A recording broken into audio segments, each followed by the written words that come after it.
All right, it's time is 5:30. We call this round of Pecos City regular city council meeting. Time is 5:30. Let the record show that Councilman Saldana, Councilman Graham, Councilman Luna are present.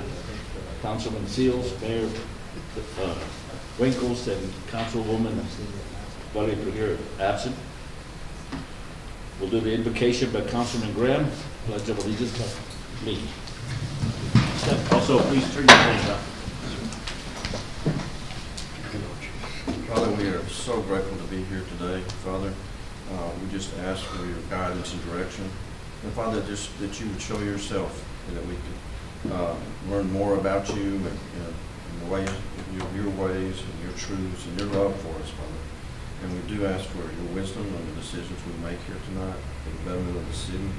And that you just, again, thank you for all the blessings, especially the economy, Father. In Jesus' name I pray. Amen. Amen. I pledge allegiance to the flag of the United States of America and to the republic for which it stands, one nation, under God, indivisible, with liberty and justice for all. Thank you.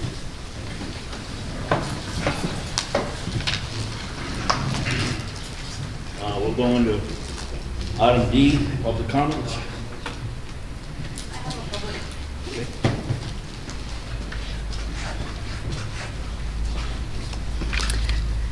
Mayor Pro Tem and Council, Heather Ramirez, Assistant City Manager. I would like to announce that we do have exciting news.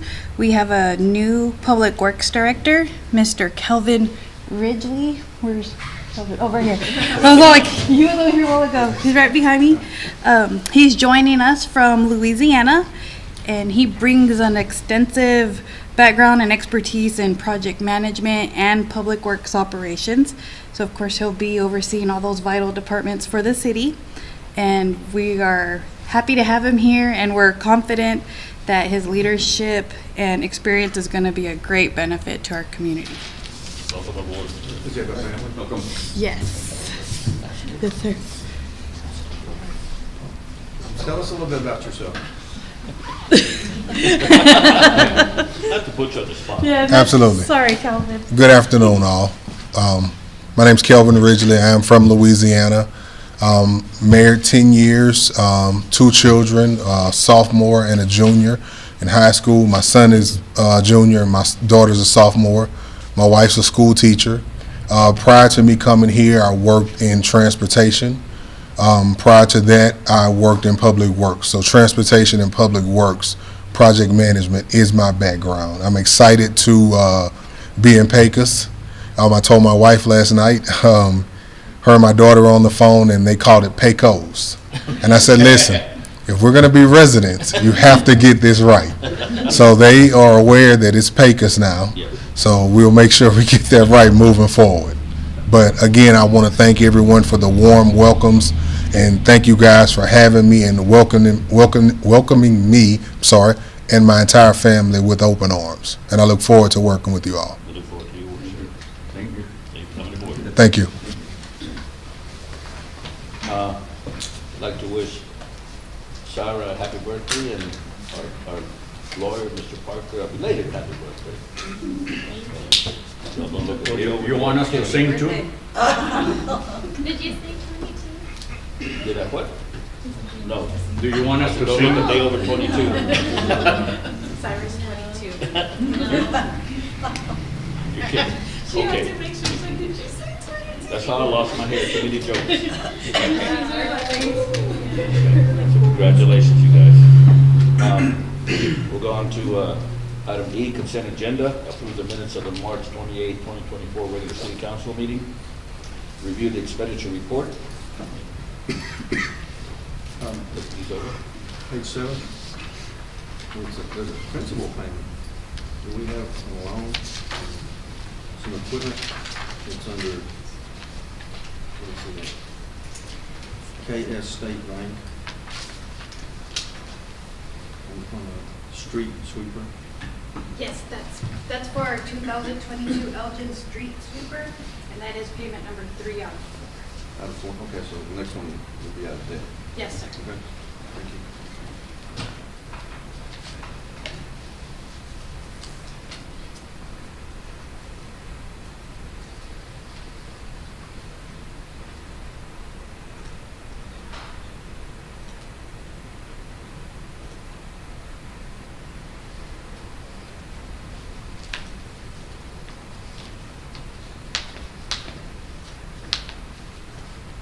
Everything else good? Make a motion. I'll make a motion we approve the consent agenda items. I have a motion by Councilman Graham to approve the consent agenda items. I'll second. I have a second by Councilman Saldana. All in favor of approving the non-consent agenda, say aye. Aye. Those opposed, say sign. Non-consent agenda is approved. We'll move on to F1. Discuss, consider approving a hotel occupancy tax fund request from the West of the Pecos Museum. Mr. Rena Millan, West of the Pecos Museum Director. I think you all have your booklets in front of you.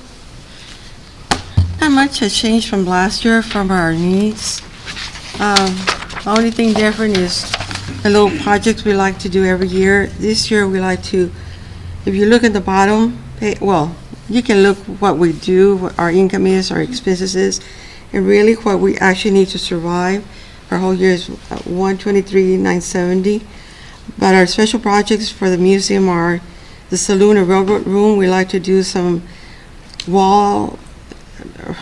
redo the walls in some of those two rooms, do some lighting, and then also we need to redo the balconies in the front of the hotel and the saloon.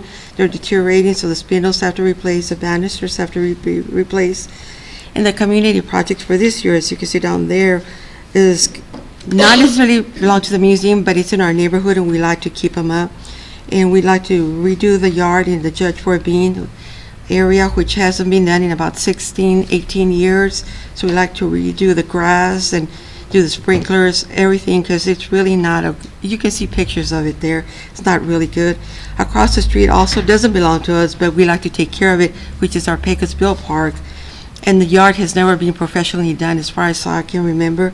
So we want to do that yard too, in order so all the yards in that area will look nice. So those are the prices, but you'll see pictures and the bids from the different contractors, from the yard, from the contractor who will do the work on the inside of the museum and on the balcony. But like I said, our expenses really haven't changed, so you can see that. And then towards the end, you'll see the different visitors that we have from the different states, the different countries. So it's pretty simple, and again, we never vary too much in our projects or expenditures. So do y'all have any questions?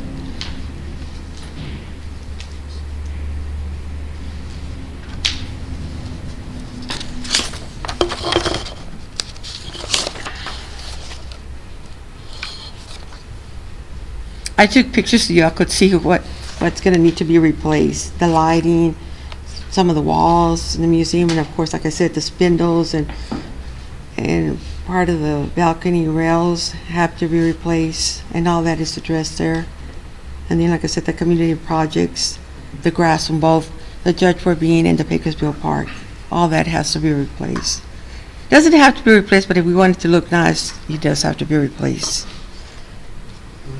What do you advertise? I'm sorry? Advertise? Where do we advertise? I brought the magazines that we did the advertising last year. Would you like to see them? Yes, ma'am. Okay. Yeah, and this went before the hot tax board last week, so And they approve. we approved it. You have to excuse me, I'm a little lightheaded right now. There's a one page by itself. The magazine's fixing to come out. It has not come out yet. It's a full page. It's a full page ad for the Texas Park and Wildlife. It should be out in the next couple of weeks, but it's not out yet. But I marked them at the different locations that we're advertised in.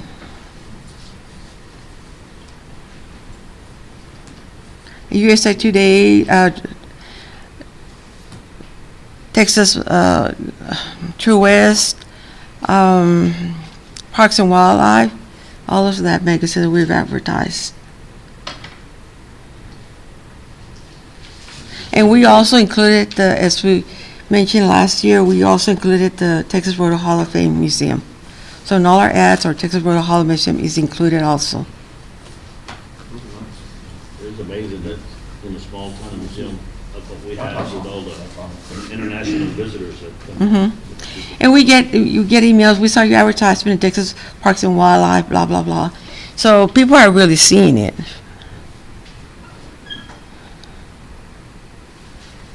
And they're put out all over the place, those newspapers. And like the Texas Park and Wildlife, they're also online, and the True West is also online. So we get 2 for 1. My office is right across from the bank, and the bank has one of those booths. The what? Booths, you know, and I see people there stopping and taking pictures of that, and with the family in there too. It seems to be pretty popular.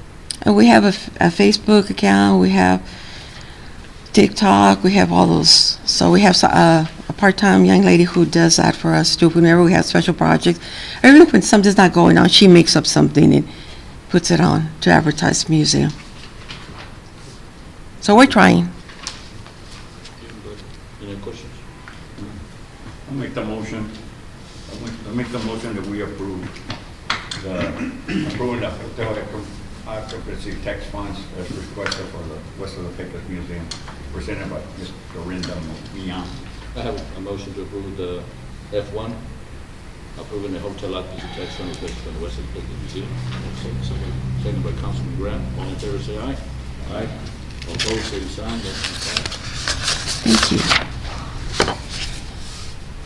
School's not here yet, so any help? You need help?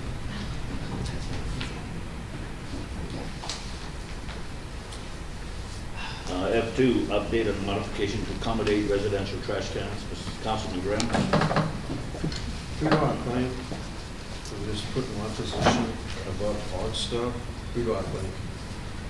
One of these 2. Wendy or? Yeah, Sarah? Wendy or Sarah. Thank Did you want that? We're going first before you. you. Yeah, one first. We can adjust it. No, I just wanted to thank them for it. But, no, I talked to Charles about that, and, of course, I still get some complaints about the trash cans. Mine still blows over some, but he said that we're going to a new system. You may know more about it than me.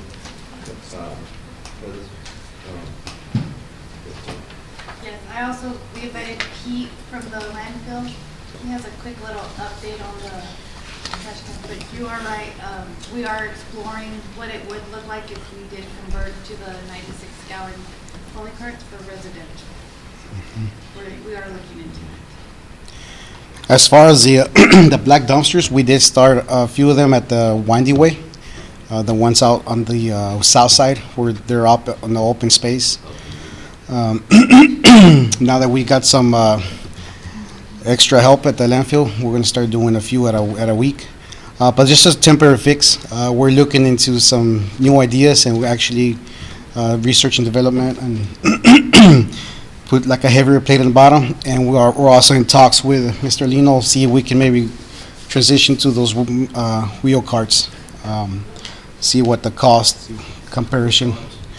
The poly carts, the wheeled carts, 96-gallon ones. We do have 3 trucks that can lift up those 96-gallon containers.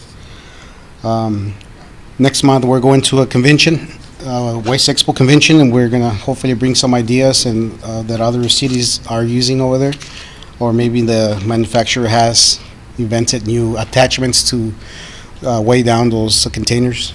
So I think you, earlier in the year, or was it last part of last year, you were doing a deal where it sticks through. Or the rebar through the bottom, and like I said, that just kind of gives a little bit more base when it's windy. When we have a terrible storm, of course it's going to blow over no matter what.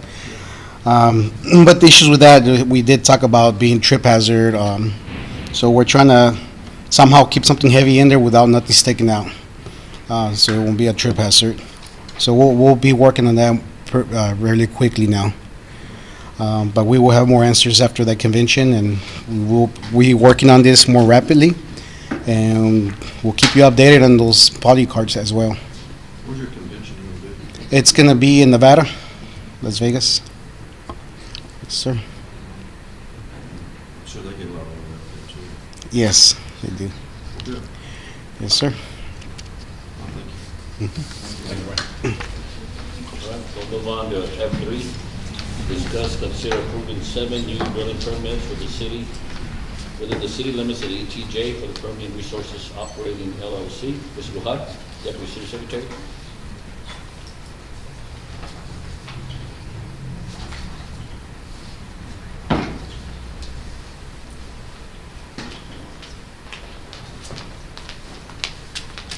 Okay. Mayor Pro Tem and Council, in your packets, you'll find 2 drilling applications. These 2 drilling applications come to a total of 7 well bores that are going to go on 2 different well pads. So on Unit A, on the first application, you'll find a total of 4 well bores that will go on this well pad. And on the second application, which is labeled as Unit B, you'll find 3 well bores on that one well pad. And it is within our ETJ. It's out in Green Acres. And there is a map attached as well of the specific location.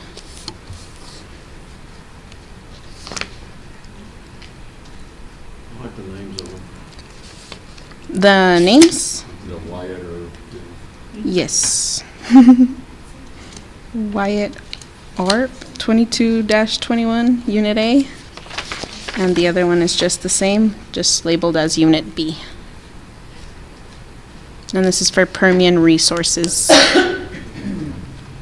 Good to see these guys are still active. Mm-hmm. They didn't say when they'd start. No. It takes a while to get the permit, and then by the time they do their stuff. So during the summer, it'll be going on. They're doing dock holidays. Yeah. Any other questions? No question. I'll make a motion to approve the 7 drilling permits. Motion by Councilman Brown to approve F3. I'll second. Second by Councilman Saldana. All those in favor say aye. Aye. Aye. All those opposed say aye. Thank you.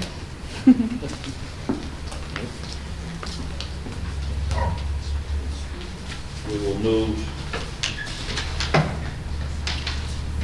F11 before F3.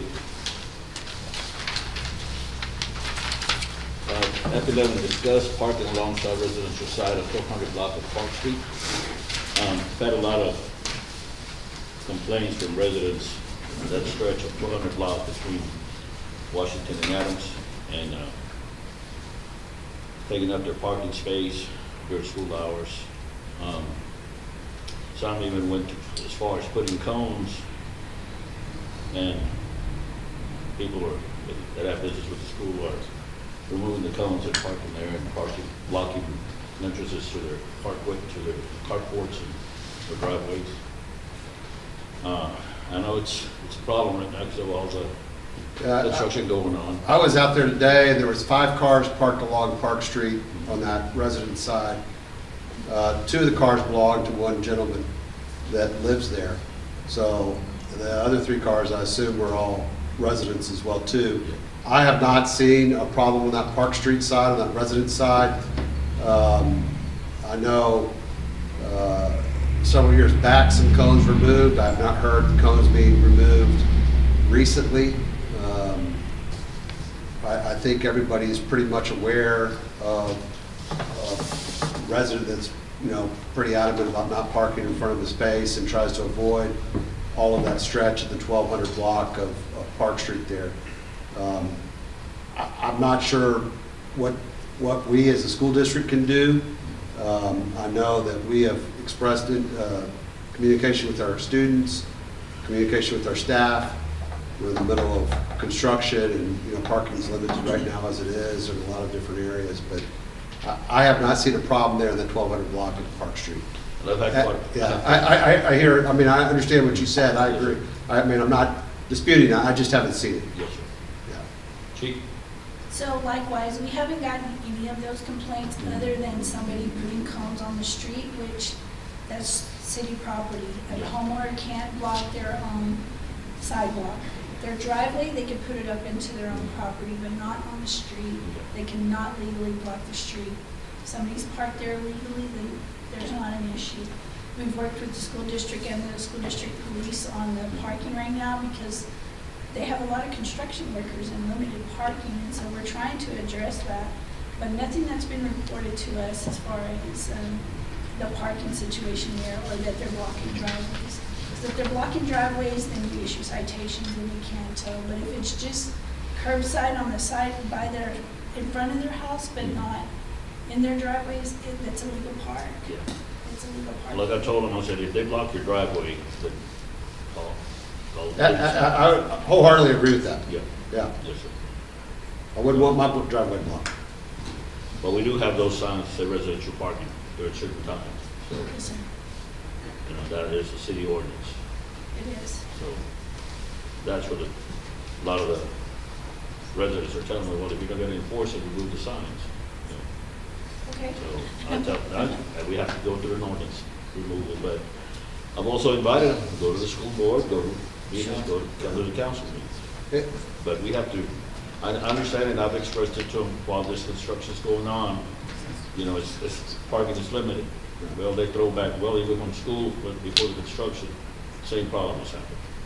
I know the chief and I met with our chief of police last year on a similar issue, maybe this same issue, but about parking in general around the campus. I'm all in and doing whatever we can to help out and support it. At the same time, you know, given all that's taking place in the school district with construction and some of the limitations and, you know, workers and stuff like that, we're gonna have hundreds of workers at CTE. We're working with our general contractor to start busting them in from our fire station, and so or maybe the old fire station, our transportation station. You know, so we're trying to do everything we can on that. I didn't see a problem today. I'm not saying there hasn't been a problem, but yes, my door's open to have those discussions. I'll bring the high school principal over. We're going to work with the citizens to do what we can to make it right. Yes. And what I've advised someone said, you know, anything else, take a picture, send it in. You know, Yeah. You think it's a problem, and it's been ongoing with particular people. You know, the school district does have drug testing policy for kids that park on campus, and if you get a parking permit to park on campus, you are submitting saying that you're up for being drug tested. We know we have a number of students, unfortunately, that try to circumvent that system and park as close to the campus as they can in a number of different areas. And so, you know, I would like to drug test them all if we could. I mean, I want to have it as a deterrent for kids to be able to say no if we can. Yeah, understand. But that was the point, that's, you know, I've had enough, not enough, that's the wrong choice of words, but quite a few concerned citizens, you know, and like I said, I've expressed to them, well, this is going on, and I can just foresee it's going to get worse, you know, especially when you start putting those buildings in the front. Well, it's bad right now. When the school year starts, it'll be a little bit better because we'll have our faculty parking and that street parking on the high school side back. Right now, that's all construction zone there on the west side of Park Street. It's all construction zone, but when the portables are there, that will all be parking once again, like it was before spring break. It's just a matter of trying to get things the rest of this spring in place for the portables and stuff that will go there. But then we'll have that parallel parking area back there along the west side of Park Street back open again. It's just a bad timing right now on some of that. And likewise, today I went out there myself personally just to go see, and not only did I see one of our officers, one of the school officers here in that same area, monitoring what's going on in that area. So I didn't see a problem either. I did see the cones that were set up on the sidewalk, Yeah. which I'm sure somebody probably did move them there. And because it's, like I said, it's a public roadway, they can park there. Yes, there is signs restricting the hours when school's in session. We do have that, and we're trying to, with the police, chief of the school district, monitor and work that the best we can. But We'll just work with them as best as we can. Construction being done by the end of summer. So the construction on the east side of the high school in that grass area there, the west side of Park, that construction fence will be up through the summer there, but really it's only, parking's a problem right now because school's in session. That will quiet down on the 24th quite a bit, but when school opens back up in the fall, August 14th, we'll be able to park back along that west side of Park Street right now where we're not able to park, or faculty is not able to park along that west side of Park Street right now because of the construction that's taking place there in that grassy area. Does that answer your question? Yeah. So things will be back to normal in August, as much as they can be, with 3/4 of the high school demoed or in the process of being demoed, and a 3-story building being constructed. I mean, there's about $130 million of work starting this summer. Or 230, excuse me. I didn't want to shortchange that. 230 million worth of work starting this summer. I'll express, answer questions to the, Yeah, I'll be glad. I mean, if he wants to meet with me, I'll be glad to meet with him, or whoever, yeah, on that. all right, All right? all right, thank you. Yep. Yeah, thank you for moving that. Yes, sir. Go on to step 4. Discuss, consider ordinance 24-03-02, an ordinance amending Town of Pecos City Code of Ordinance, Chapter 60, Article 4, Water, Section 60 to 153, second reading. Ms. Nichols? Okay, Mayor Pro Tem and Council, this is the second reading of this ordinance. And I know at our last meeting, Ms. Seals asked for us to do some research as to the usage of the currently 2 active bulk permit applications we have. So I've included that in our ordinance. And I know you guys were wondering what their usage was, because in the ordinance it was proposed that we limit them to 1 million gallons per month. And if you look at their usage, both businesses that currently resell water from us, they go over that easily every month. So that's something I want you guys to consider before passing this ordinance tonight. If you want to restrict that, one of the bulk permits, they easily go over 5 million a month gallons. And the other one, it's right there, it's about 1.4 million every month. That's their average in sales. So if we include that wording in the ordinance, that's going to hinder both businesses. It's going to limit to what they're currently selling right now. Is this income for the city? I mean, as we're selling them water, Yes, sir. that's income for us. Yes, sir. And So that limits us as well, getting that income. what I saw we had on the ordinance, wanted to limit to 1 million. Yes. Gallons Yes. per year, No, per month. per month. Yes, but they're both going over that monthly. Yeah, I can see that. Mhm. And then if we, well, okay. So is the rate still the same? Eight- I'm looking at one right now. The 1850 per unit. Okay. 1850 per barrel? Per unit. So each unit is 1,000 gallons. Okay.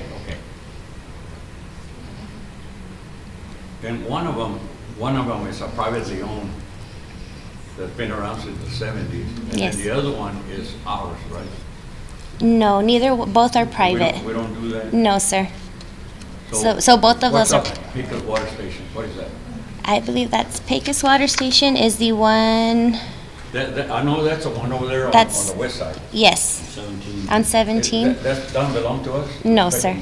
Oh, that's privately owned too? Yes, sir. Oh, okay. Both are. Well, The I city guess used to because do bulk water sales and they stopped. I don't know when they stopped, but they, at some point in time, stopped. Okay, that's the one I was asking you yesterday, because I thought it was ours, I guess because it said Pecos water sale. I thought it was- Yeah. We haven't sold bulk water to the city itself in over 10 years.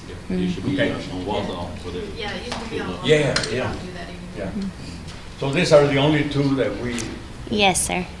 okay. Yes. And And they that. sell a lot of water. They do, and that's why I wanted to point that out to y'all. I was ignorant to that before the question was asked, how much in sales that they got monthly, until I researched it and we got those numbers, and I didn't realize that they easily go over the million every month. So that's something I wanted to point out before we put this in writing, because that would hinder the business and us selling. And you know, as a business, making revenue for us anyway.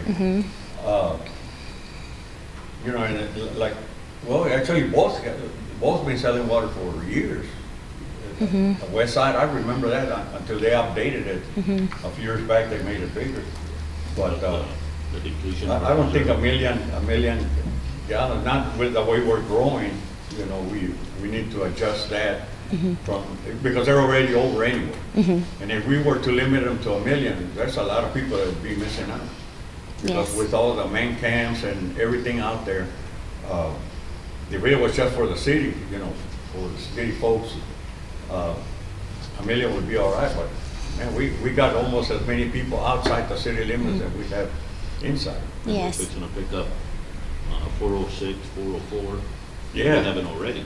Yes, and then the most recent application that was approved a couple of weeks ago, they limited themselves. They put that on their permit application that they would be tapped out at 1 million. So Okay. that's why I made that comment, that maybe recommend, if y'all do approve this item, maybe removing item G where we max everyone else out at 1 million, and just leave it to the businesses, like the one that just recently applied and limited themselves. Well, that's something, And it does state in our ordinance that we are able to, it says it right here, that we can limit it at our discretion if needed. because one thing that I want to make clear is our local businesses need to be taken care of before outside firms come in. Case in point, and just as an example, we got all these buildings out here in Oak Street that are owned by probably people that don't live here in town. But look at our buildings, they're not fixed, sidewalks are going rotted. So we need to take care of our citizens, our town, our businesses. And yes, it's nice to bring competition in, but that competition, just like La Tienda, when United came in, there was competition, but it made La Tienda upgrade a little more. Now both businesses are doing great. So competition is good anyway, but we don't want to hurt our local businesses. And because that's, you know, I'm just thinking, take care of our town. We got a lot of things going on in our town, but to limit everybody, I don't know. Maybe once we get the new water system flow coming in from south of Pecos, maybe we can come back and readjust it. What do you recommend? What have y'all talked about anything? Charles, you, or Heather? Or? No, well, I haven't spoke with Charles. All this came to light this week, and Charles has been out, so we can also postpone for his advice for the next meeting. We have discussed during our master fee schedules, addressing the bulk water sales through there, because all our other water that we sell is in tiers, and bulk water is the only one that's it's the Flat amount. yeah, it's a flat amount Okay. tiers. And then Charles did mention probably even having like a surcharge, whatever's in X amount. excess over $1 million, but we could also address that in our master fee schedule. Well, we can table this for further discussion. And let me ask this, on the deal I was reading, everybody's permitted not to exceed 3 inches as a tap Yes, and meter. for everybody. Yes, sir. No, but we did give one to 4 inch. Yes, so that won't be grandfathered in. Yeah. Yes. Why? Moving forward. Moving forward. Oh, we're gonna, Moving forward. Yes. So if new permits are approved, The last one we did was a 4 inch, we approved. we went from a 3 to 4 inch, but moving forward, everybody's gonna be 3. Yes, and like Pecos Water Station, they have a 6-inch meter, 6-inch meter. Waterworks has a 4-inch meter. So they would be grandfathered in. We wouldn't mess with their meters. Okay. And that's why I was asking. Yes. I saw it. If they Okay. sell, then they gotta revert to the new. Yes. If they mess with the tap, Mhm. we were not gonna go out there and change Yeah, Mhm. no. reduce them. Yes. But if they were to sell to or shut down, then we could. So the permit is not transferable. So we Yes. have to come back in and ask for it. Mhm. Yes. Make a motion to table it. Yeah, let's make a motion to table that. I make a motion that we table this item until for further discussion. Councilor Saldana made a motion to table item F4. Do you have a second? Second, the Councilman Grant. All in favor, say aye. Aye. All opposed, same sign. So we'll table that till next meeting. Okay. Thank you.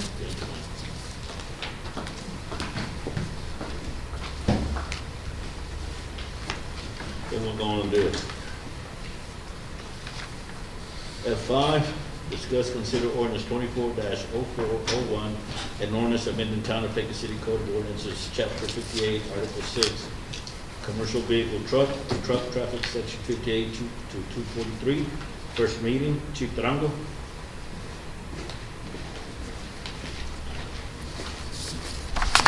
Mayor, Council, Lisa Tarango, Chief of Police.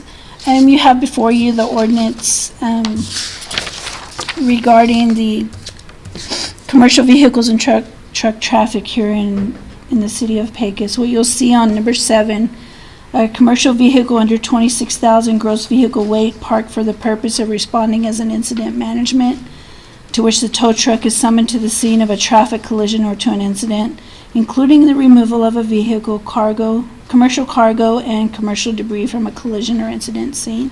Those are the smaller wreckers. The big wreckers, we just cannot have those parked in the city's right-of-way or the easement because it's going to damage water, sewer.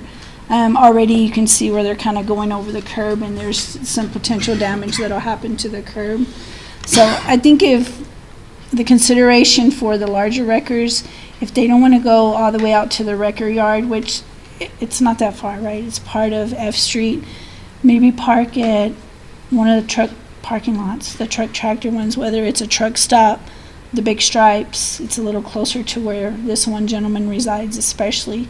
But I think if we approve the small wreckers or the rollbacks as they call them, I think that it fits under the definition of what the small wreckers are going to be as far as the gross vehicle weight. Yesterday I saw one on the 5th, almost along, Alberta, somewhere. Right. Dakota. Yes. And he had the roll-off, I guess, along in his property, but on the curb. Yes. And then he had the bigger one parked in his parking lot or his property, but close to the alley. Yes. You know, So I think the big wreckers are so heavy, I just think it's potentially going to cause some damage. And we do, I mean, I do respect what these gentlemen do as far as to help us on these scenes. I think there's potentially going to be some damage there that's going to cause further problems with the city's easement and right-of-ways as far as in the residential areas. The main complaints we get is blocking the view of traffic. And so that's really kind of a big issue as well. And if you've seen these big wreckers, they're huge. I mean, they're really big. And I think the confusion at times is, well, it's on my property, so I should be allowed to park whatever, but it's in the city's right-of-way. So, but that's the only change that we considered, Mr. Lino and the rest of the department heads when we reviewed this ordinance. We agreed that the smaller wreckers, I think we could accommodate that. Again, if they follow all the rules, all the laws with regards to being parked too close to, say, an intersection or a traffic sign, they're going to have to back it off and park it, legally. the roll-up that I saw, he was backed up Yes, sir. to his, closer to his, on the east side of the property, he was a little bit further, so he wasn't interfering in the intersection. So that stopped and looked at it. 'Cause Yes, sir. caught my eye. Sure. And the bigger one was in the alley, and of course, he was backed up and not, he was not blocking you, but dirt, and if it rains and he starts parking there, it's gonna put demons. Well, and it's unfortunate because a lot of our easements in what's underground, our infrastructure, at any point, some of that, whether it's older pipe or whatever, it can potentially give way and you're gonna have more issues, I'm afraid. And he does have to go over the curb. Get back. Unfortunately, yes. Make a motion, we approve the first reading, ordinance 24/0401. I'll second. Have a motion by Councilman Graham to approve ordinance F5, and a second by Councilman Saldana. All those in favor say aye. Aye. All those opposed, same sign. Motion passes. First reading. Go on to F6.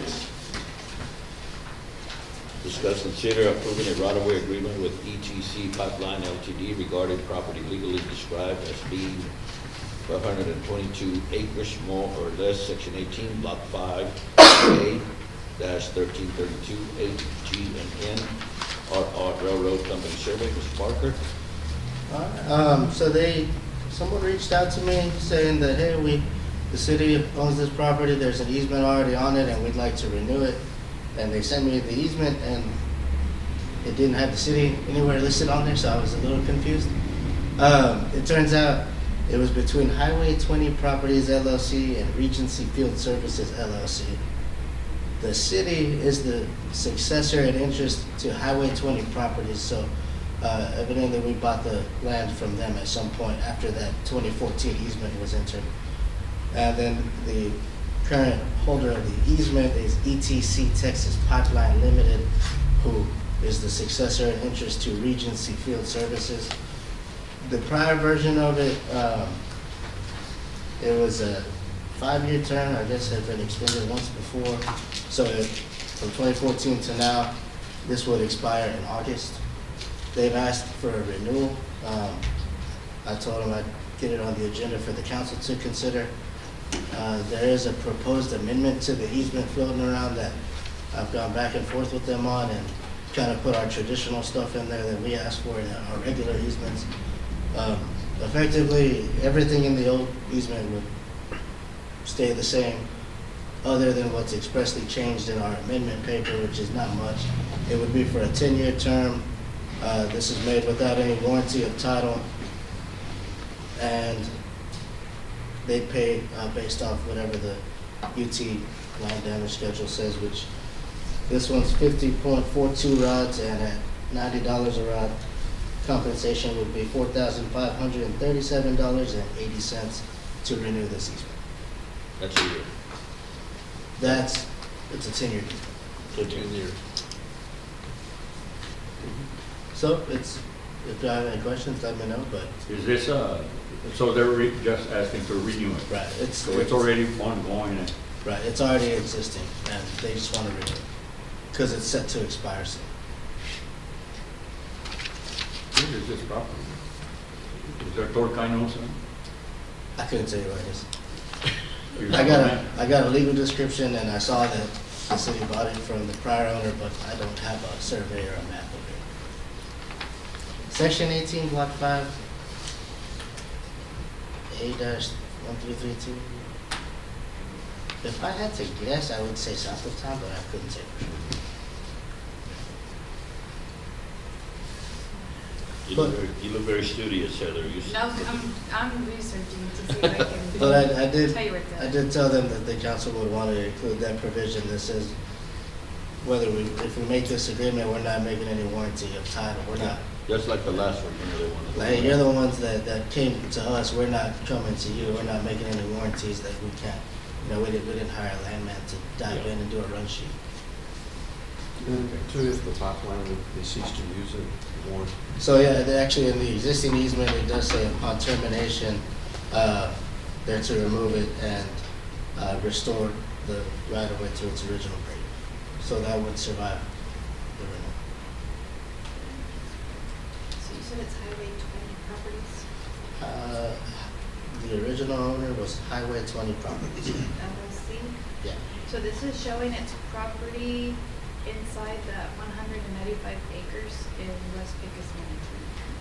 That's Right? Where? West Pecos property. Inside the West Pecos? Maybe that's why the legal description sounded They're to the familiar. west of town, and they were developing West Pecos. Well, if it's in the west, new West Pecos, have to get a little bit more information to make sure before we say yes or let it revert back to the city. If we don't approve it, it reverts back to the city. Am I right? It will expire in August, is my understanding, And then yes. it would revert back to us. Right. The easement would just terminate. Yeah, so I'd like to see where it's, if it's on the west side, I mean, It's on the West Pecos. Is that what you're saying, Heather? Yes. West Pecos. It's gonna pull up on Yeah, but we need to make sure we, We could call the fire city attorney. Verify whatever it is. I can hire a landman, but they're not. Yeah.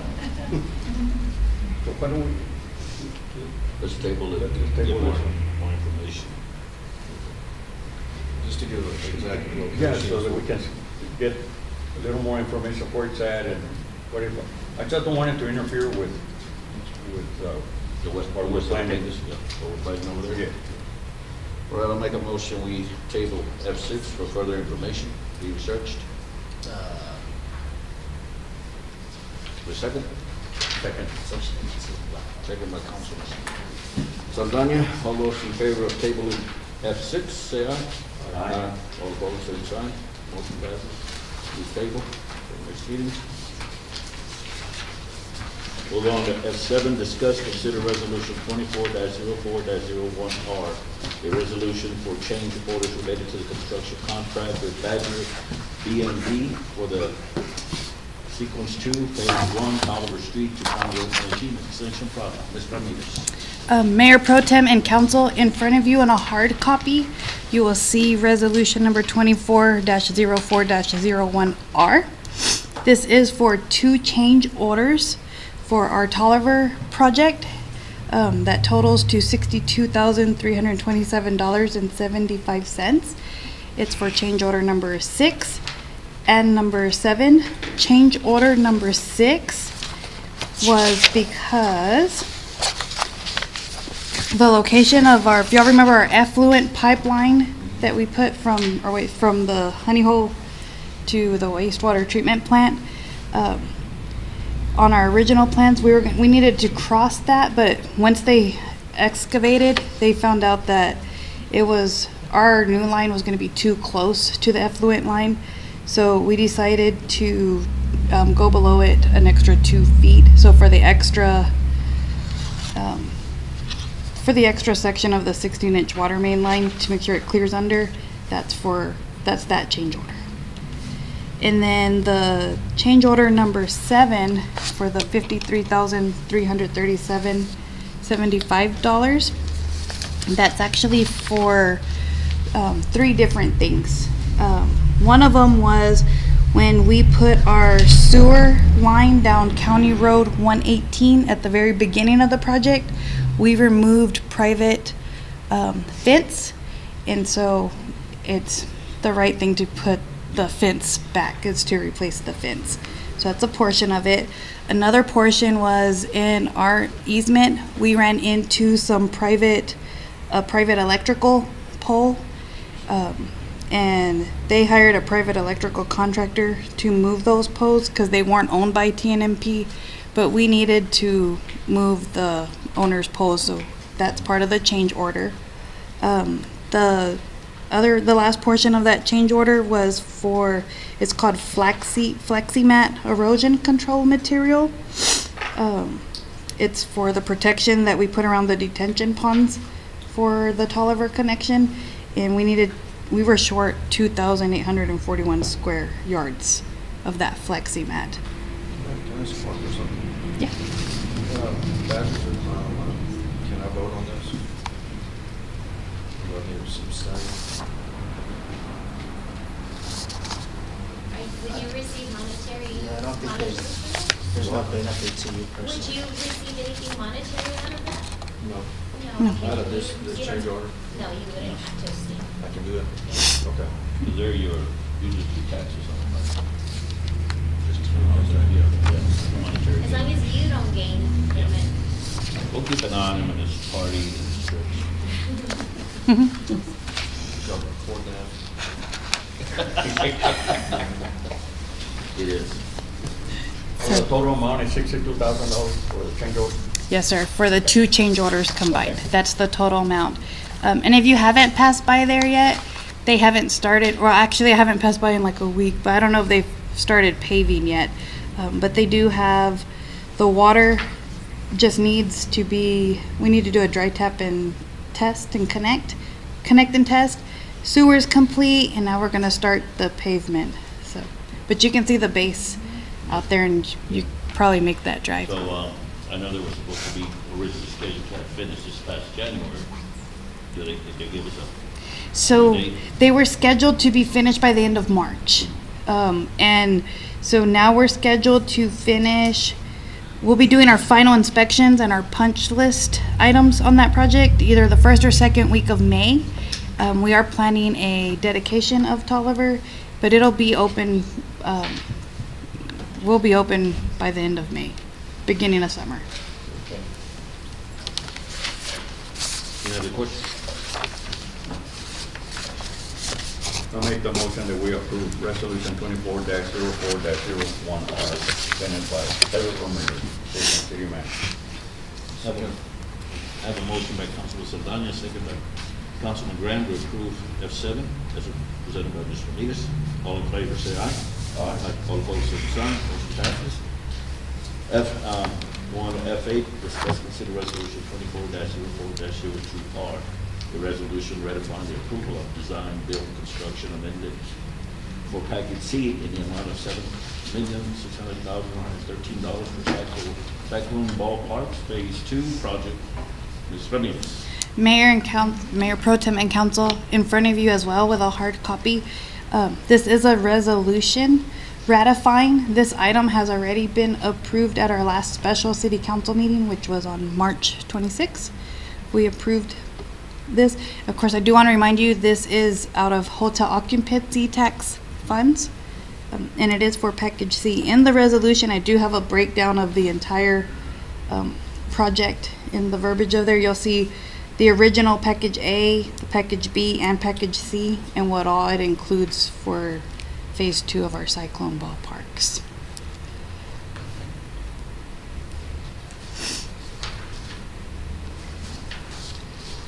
If you have any questions, or if you'd like me to tell you what's in each package.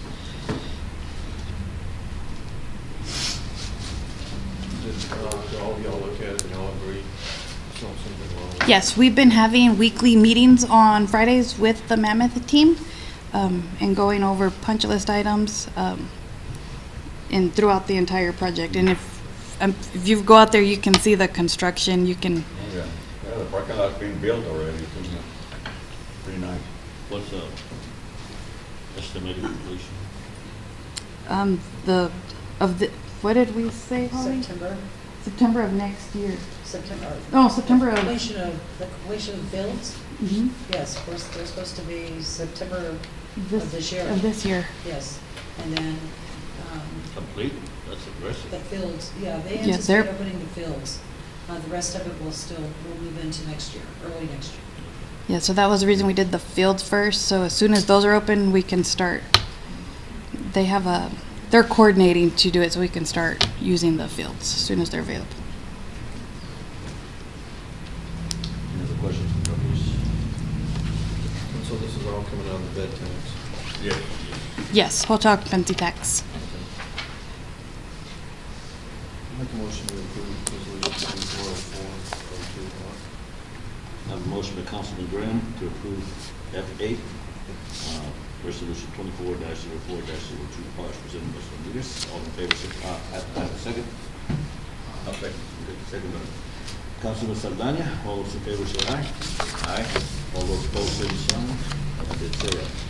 Thank you. Motion passes. Thank you, ma'am. Going on to F9. Updating on turning lanes located at the intersection of 80 and Stafford Street, Country Club Drive and I-20, Frontage Road.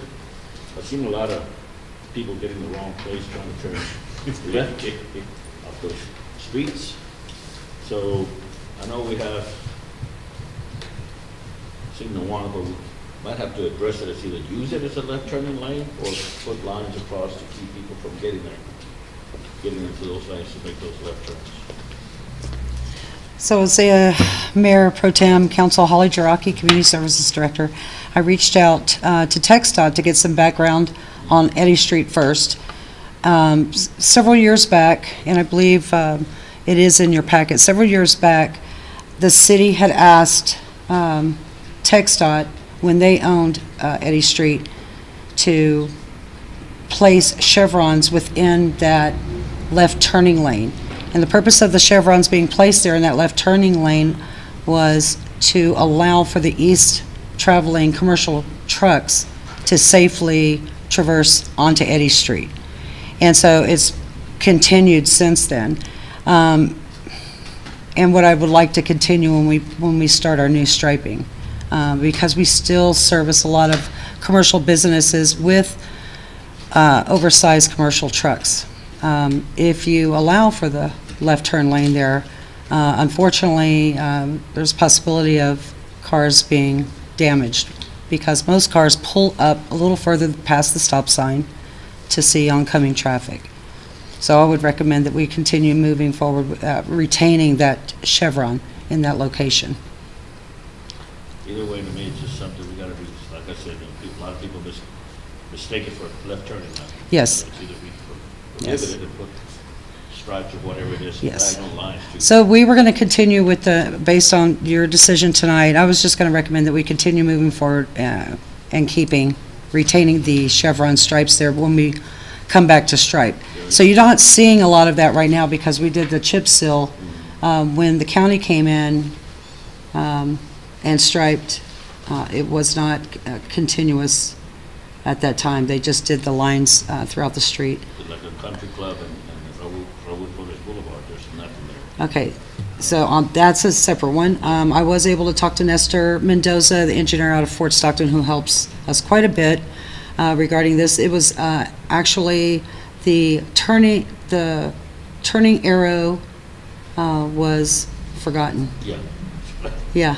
I paid attention last time, I said, well, I wonder if there's another there. You know, And there isn't. so what was throwing me was the design, the way they did the double line design there, the way it kind of cups up.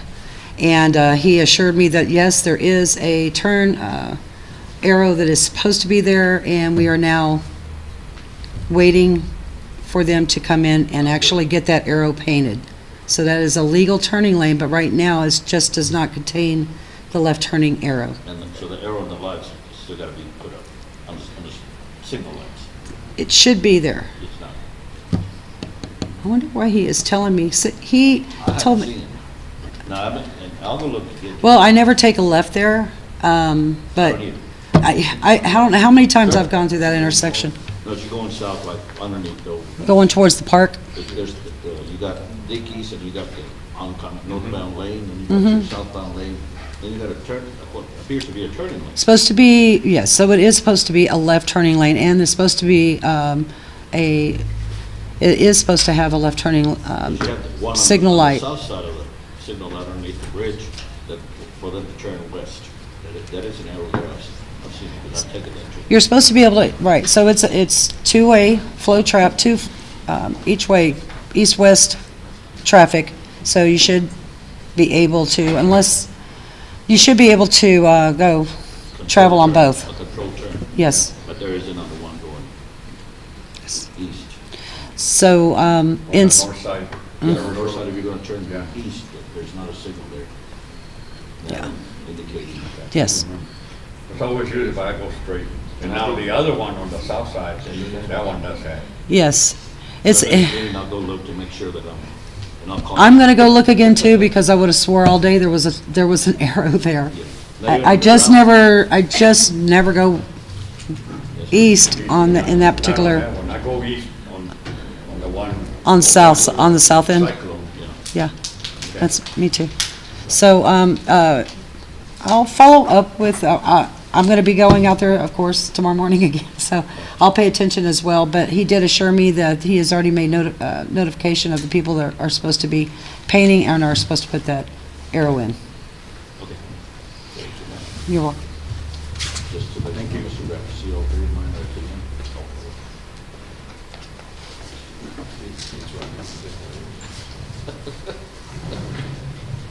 All right, we'll move on to F10, discuss an action to be taken in regard to trees located along Oak Street in downtown area. Again, I did a little survey. First one I did was a small one at work. I said, would you like to see the trees cut down or beautified and taken care of? But they were pretty adamant about, are we crazy to cut them down? And then I talked to some other people around, you know, so they're very unanimously wanting for the city to keep the trees and beautify them, and we can get an arborist to trim them and bring them back to life. So it'd be nice to put some white lights all throughout downtown. I know we discussed this a lot, you know, but I'd like to see that happen. And, you know, constantly have those little conversations out of the meetings. But We'll have that guy from A&M come and talk about it. He said the roots could go down and into the buildings and cause damage there. I don't know if, is that any of that damage actually occurred? nobody, the businesses hasn't come in and complained about damage to their buildings or water damage. The only thing I see is the power poles on the south side of Oak, where the trees are. When they trim them, I mean, you know, they're just cutting them off from the power line. But those trees are, the way they're cut, they look bad. We're not arborists, I never tend. They don't send us to tree trimming school, so Right. what we would do is just cut a V shape. Yeah. And just cut a V shape. So me, you know, I like trees, and I want the trees. But if we're gonna do something with those sidewalks, those trees don't need to be there. Because eventually we're gonna have to deal with those sidewalks.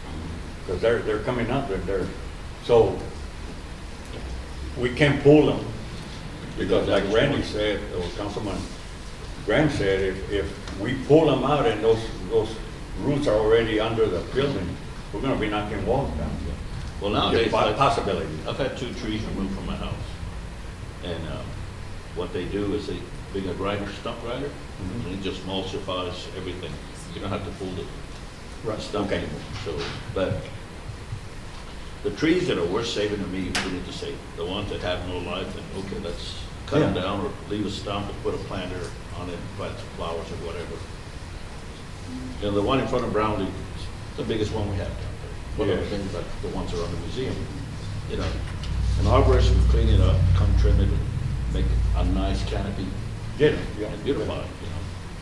So, like I said, it's a lot of people that were very explicit in their terms to me that I'm not repeating here. Why are we crazy?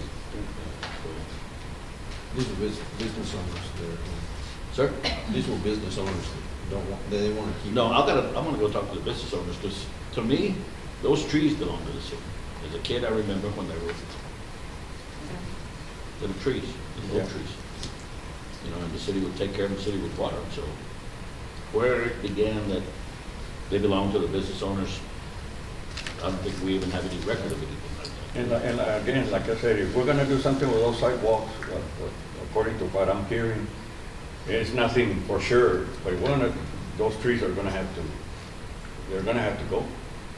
Because they'll just, after we do the sidewalks, then, That was gonna pay for the sidewalk. yeah. Yeah, I don't know. So But I'm just saying. we kind of have actually 2 competing ordinances here. One says sidewalks that the Trees. property owner maintains the sidewalk abutting the property. The trees, however, we have a definition for public trees, which it's already in our ordinances, and it's our obligation to maintain them. If it's on the city right of way, which I think it would be. Yeah. Yeah. But we also have an ordinance, we also have a historic district ordinance, and it dictates even more thoroughly as to what the property owners downtown in the historic district, which is all the way to 7th Street on Oak, actually. But it goes further and requires more attention to the full property, to the curb. But it identifies everything. But, I mean, we're between a rock and a hard place. Yeah, yeah. The sidewalk is a property owner's responsibility, okay, and you do actually, in that one ordinance, sidewalk ordinance gives council the opportunity to make to decide if the property owner takes care of it or us. But everybody that comes in new is required to meet ADA standards, for instance. The spot is a good example. They've been working on it to open for, 7 years, and they finally opened. But one of the first things they did was update the ADA access off of the public roadway. And, but it hasn't been required for the people that were pre-existing there. And as far as redoing the curb gutter and sidewalk, you can actually cut around all of that, around those trees, and redo irrigation if you wanted to, but you have to take out all of the curb, all of the sidewalk and curb gutter in order to resurface that, to make it work. But they're mature trees, they haven't finished growing. They're still gonna continue growing. And so I don't know, you make that kind of investment, what that's gonna do, what that's gonna do to the infrastructure, a good 5 years down the road. Is it gonna cause it to lift again, But I did also verify that the survey does end at the edge of the building, of each of these buildings here. So that sidewalk that fronts their building is, although their frontage and their responsibility, their true property is the structure itself, corner to corner. Can we get, I guess, y'all come up with something that, I'd like to see the city own the sidewalks, so we can tell, we can do what we need to do. And so, really, when you buy a building there, are you buying the sidewalk? Sidewalk's public right of way, but it's your job as the abutting property owner to maintain it pursuant to one of the ordinances we have. I can see a new building coming up that we have to provide curb and gutter and sidewalk. What is, But like, existing downtown here. was like when they built the spot. They took the tree down so that they could have the handicap ramp there. That tree got cut down, but that was a new establishment right there, and they did that. Well, they were supposed to did they get any kind of special permit to be able to cut that tree down? We haven't I don't think so, so that was done, That was like 7 years ago. yeah, 7 years ago. And don't we have an ordinance prohibiting cutting of We trees? do now. We didn't have it at that time, I I would don't think. think we have it, did we? Yeah, we do. Which is No, we have one now, but. We did have we one get it now, then? but I don't think Back then we didn't. I don't think we did. And then, so in the meantime, we can get quotes to see if we could, how much it would cost for someone to hire someone who specializes in tree cutting for all the downtown trees. Another thing I do want to mention is we are working on a grant for our downtown revitalization, and it can include infrastructure, sidewalks, And sidewalks, trees. yeah. See, I'd like to get all that clarified. I've been on here 3 years, and we always have issues with who owns the sidewalk, what can we do with the trees? Let's just go ahead and take over the sidewalks and the trees, and I don't know how we proceed with that, to where we're the official owners of it, and we can do for the best interest of the public, do what we need to be done. And like I said, back in the 70s, where you'd see the city water trucks watering the trees every Sunday, in the mornings and the afternoons. Yeah, so I think we can all agree, in the meantime, we're gonna get quotes to see how much it would be for us to hire someone that specializes in cutting. And then we'll be giving an update on our downtown revitalization grant.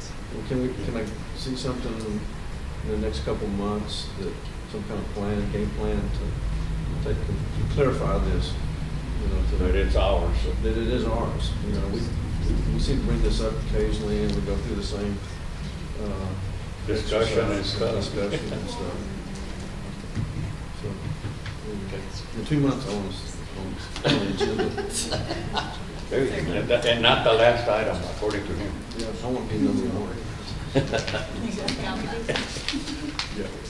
Noted. Okay. Okay, we'll go on to G. executive session under Texas Government Code 55.1.071, 55.1.072, 55.1.074, and 55.1.087. Time is 6:40. Yeah. What did I say? Yeah. I'm sorry, there's a couple items.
I'll see what, Yeah, see if he's got his conflicts. yeah. Good. And, any other items for next meeting on the 25th is the next meeting?